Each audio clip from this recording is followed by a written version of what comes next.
લે ભાઈ? પેલા રિક્ષા વાળા કોઈ ઊભા નથી રહેતા ને મારે આમ આગળ જવું, થોડે ખુદ બેર તો જવું ભાઈ. 200 રૂપિયા થાય ભાઈ. કાંઈ વાંધો નહીં, 200 આપી દે ભાઈ. ભાઈ થોડીક વાર ઉભા રહ્યો, હું આવું. પૈસા દેતો જા ભાઈ. મારા ભાઈ પાસેથી લેતો હું પૈસા. લેતો જા.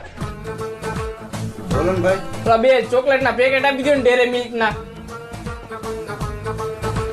ભાઈ હું લઈ જાઉં, મારો ભાઈ જો બેઠો ને એમડા આવીને પૈસા આપે હો. હા વાંધો નહીં. ના ભાઈ મારે ઘરે થોડું કામ એમ મહેમાન આવ્યા, ચોકલેટ દેવા જવાનું, બરોબર? પણ પૈસા મારા ભાઈ પાસે લઈ લેજો, કઈ નહીં હો. હા વાંધો નહીં.